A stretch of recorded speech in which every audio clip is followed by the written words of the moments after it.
Hi everyone, I'm Lauren McLean and welcome to Mentoring Nature Connections.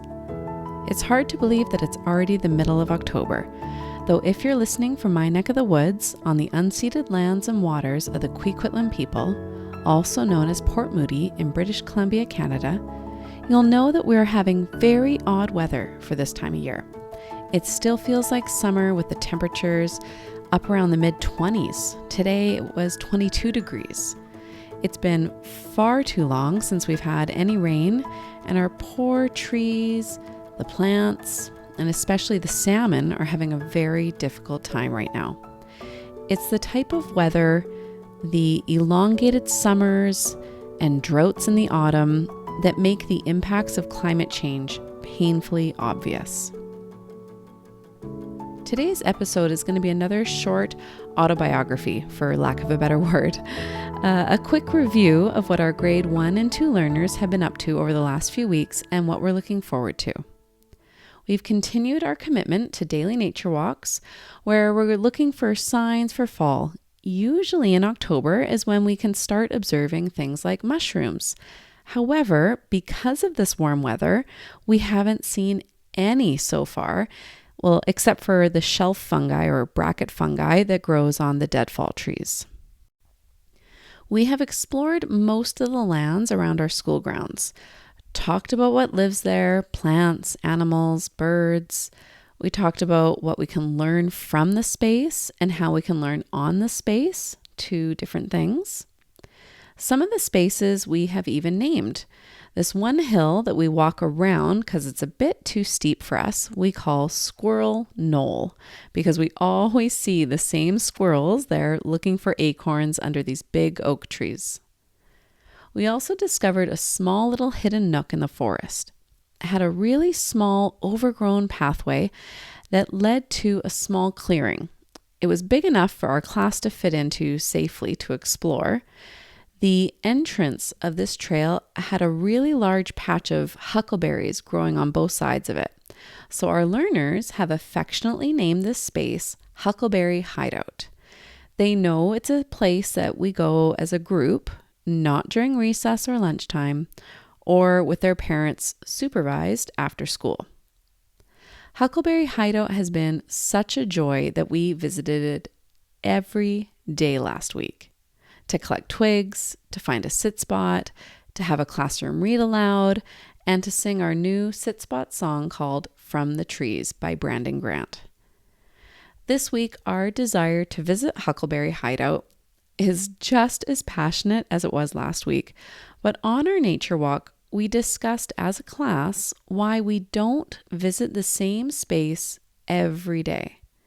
We talked about human impacts on nature, how our footprints could affect the forest floor, and the nurse log that we have to hop over. We came to the conclusion that it was probably best if we explore new spaces each day. The last update I wanted to mention was our monthly bird checklist. In September, we observed 32 American crows, 1 American robin, 5 spotted towhees, 3 black-capped chickadees, and 2 northern flickers.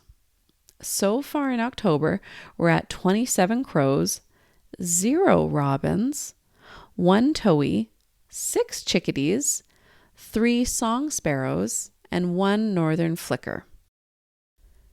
Again, we have been lucky in a way. Because of the sunny weather, we have been able to explore safely and freely.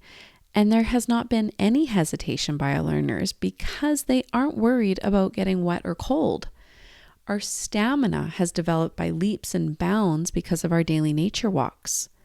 I leave out field guides when we get to an area, and they're always used, shared, and swapped between partners. I'm so proud of the eagerness this group of learners has expressed when it comes to learning outdoors, and I'd love to hear how your outdoor explorations are going with your classes. So please share your adventures by tagging Mentoring Nature Connections on Instagram or on Twitter at LKMcLean. And until next time, go get your hands dirty and have fun with Mentoring Nature Connections.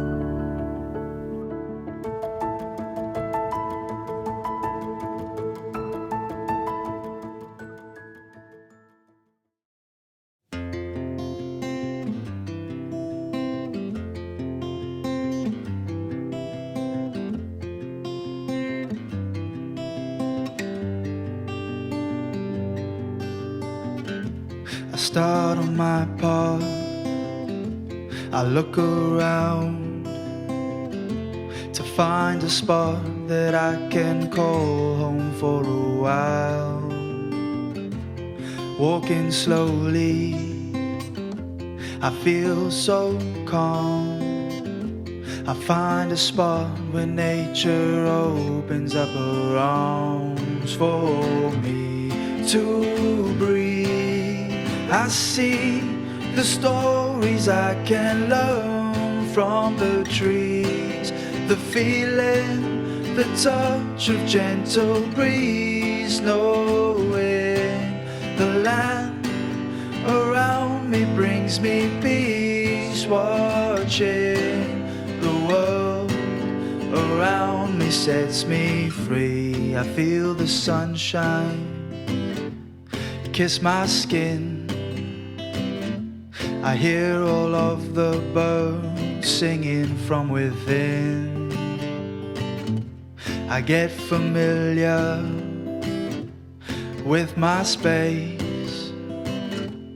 I now know how every part fits in every place for me to breathe.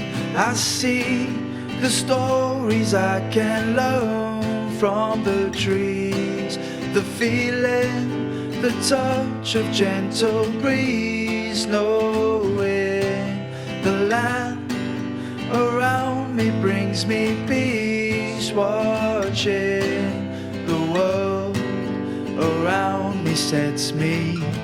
I go to visit in morning, in sunshine and the rain, to see what's different and notice the things that stay the same. I get to know my teacher, the spot that gives me health. To get to know the land is to get to know yourself. To breathe, I see the stories I can learn from the trees, the feeling, the touch of gentle breeze, knowing the land around me brings me peace, watching the world around me sets me free.